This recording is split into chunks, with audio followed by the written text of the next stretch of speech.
Sabi ng sugo ng Allah, hindi sila tatanggapin sa paraiso hanggat hindi sila patawarin ng kanilang mga magulang. Hadith ng propeta kung saan nabanggit kanina ng imam, na ang propeta sallallahu alaihi wasallam ay ragma anf. Sino? Kasawi ang palad, lugi, hindi tatanggapin sa paraiso. Nagsabi ang propeta, amin, amin.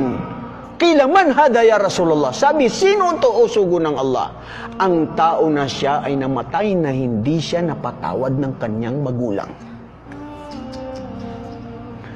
Nakitungo dito sa mundo, ginusto ang marangya sa mundo, ginusto at minahal si asawa kaysa mismong ina.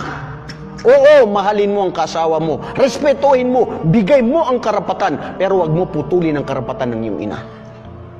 Ilan sa mga kamusliman na dahil sa asawa gustong magbisita sa mga magulang, gustong bigyan ng mga magulang, hindi mapagbigyan dahil kailangan muna si commander ay alam niya.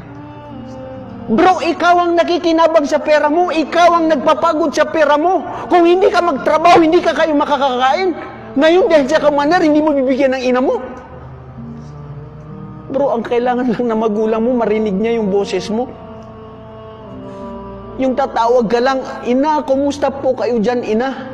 Hindi yun mabilis sa kanya. Wallahi, magbigay ka ng 1,000, napakabigat na yun sa kanya. Gusto mong pumasok sa paraiso? Napakasama mo sa magulang mo? Kung paano ka magsalita, tinataasan mo ng boses ang magulang mo? Pero sa ibang tao, masya Allah, napakalambing magsalita. Pero sa magulang, kaliwalele, liana, tigulang manakbay, tigulang nagyod, wama siya makasama. Hindi na siya makarinig, tigulang na yan. Samantala ang Allah ang nagtalaga, birrul walidain, ikaw ay kalugdan ka ng Allah kung maganda ang pakikitungo sa kanila. Sakatul walad, sakatullah.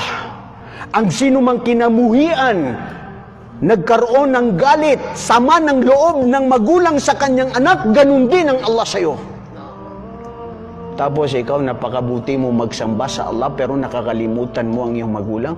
Mga kapatid, ilang mga tao, mga Muslim na gusto mag-hajj, mag-umrah, gusto magbigay, pakitunguhan ng lahat, pero ang kanilang magulang kaliwali nandun sa tabi at hindi pinapansin.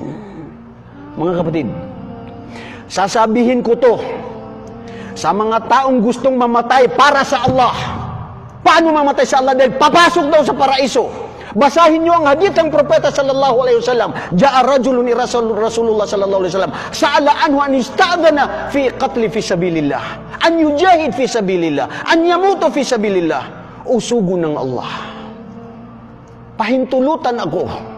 Lumaban para sa relihiyon ng Allah. Protektahan ang relihiyon ng Allah. Anong sinabi ng propeta? Ahayya walidaik, buhay ba ang dalawa sa iyong mga magulang? Naam ya Rasulullah, sugo ng Allah, buhay po ang aking ina, ang aking ama. Anong sinabi ng propeta?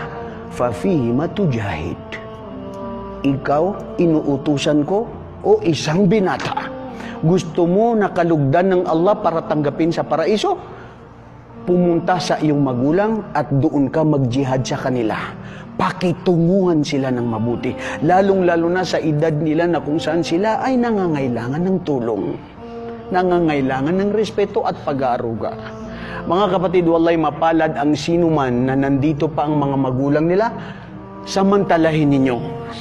Lahat ng mga tao na nawala na ang kanilang mga magulang, wallahi magsasabihan, sayang ang mga pagkakataon na hindi ko man lang nasabi, hindi ko man lang nabigyan, hindi ko man lang naserbisyo ng aking magulang. Dahil huli na ang lahat. Si Satanas, gusto niya tayo ilayo sa Allah, gusto niya tayo na hindi natin pakitunguhan ng mabuti ang ating mga magulang.